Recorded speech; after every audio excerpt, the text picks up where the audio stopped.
medo de andar de carro, de ficar sozinho, dor no peito e também o medo de morrer.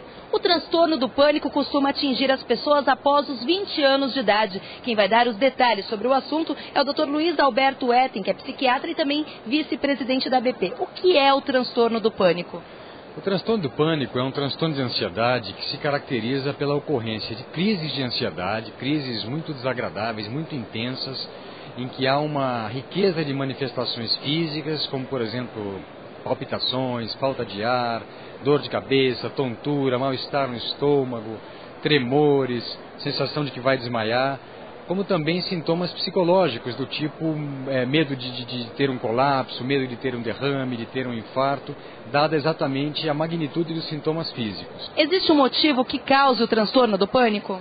Olha, as teorias atuais sugerem que haja sim um motivo, evidentemente, que há um motivo biológico, que haveria uma predisposição, as pessoas que têm transtorno de pânico teriam então uma predisposição para tal, e isso, aliado a circunstâncias de vida mais estressoras, maior pressão, pode então desencadear o transtorno.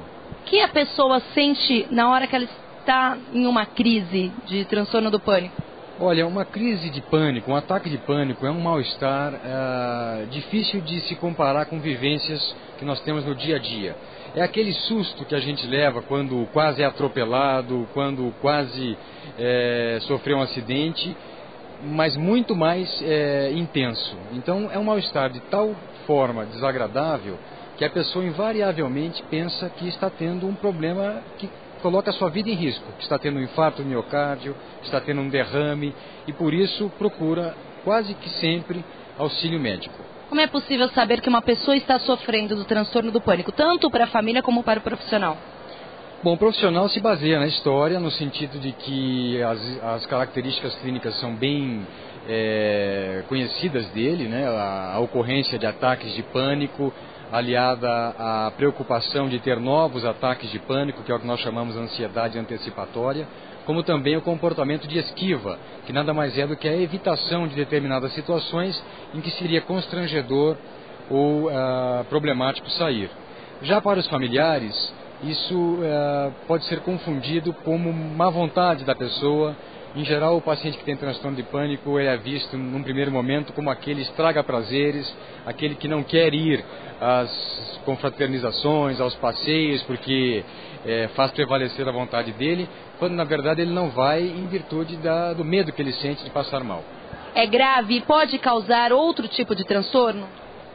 É um problema grave na medida em que limita bastante o desempenho da pessoa, tanto o desempenho profissional quanto o desempenho social, desgasta os relacionamentos familiares, relacionamentos profissionais, mas é preciso que se diga que não há como a pessoa morrer num ataque de pânico. Quer dizer, não é uma questão grave nesse sentido, não coloca a vida em risco, mas é grave na medida em que então compromete o desempenho do indivíduo. As principais complicações do transtorno de pânico são a depressão, em virtude exatamente da incompreensão de que o paciente é vítima, em virtude das dificuldades e das perdas que ele sofre por causa do transtorno.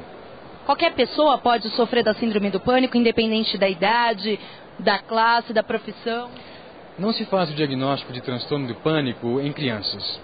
É um diagnóstico que se faz em adolescentes, em adultos jovens, e a principal faixa de incidência é em torno dos 25, 30 anos de idade. Mas em princípio qualquer pessoa pode ter. Homens, mulheres mais jovens, homens mais jovens. Também é rara a incidência em idosos acima de 60 anos. Existe tratamento? Existe tratamento e não só tratamento. Existe um tratamento que é praticamente curativo, na medida em que controla todos os sintomas quando bem feito. O que dizer para as pessoas que não têm e para as que podem sofrer do problema? Olha, as que não têm, que se sintam satisfeitas por não ter. As que estão acompanhando ou que já estão de alguma maneira vivenciando esse problema, que vão em busca de ajuda, que os familiares e amigos se identificarem pessoas com esse problema, que no mínimo sugiram que elas procurem ajuda, porque é uma doença tratável e poder-se-ia dizer curável, sendo que o tratamento ideal, eu reforço, é a medicação e o uso concomitante de estratégias de psicoterapia. Tem como evitar? Difícil prevenir o transtorno de pânico, porque ainda não somos capazes de identificar quais seriam as populações de risco.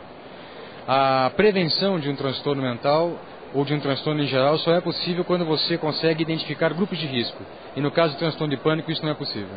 Obrigada, Dr. Luiz Alberto Etten, pelas informações. Se você quiser saber um pouco mais sobre o transtorno do pânico ou qualquer outra doença relacionada à saúde mental, acesse a seção Informe-se aqui do portal da BP.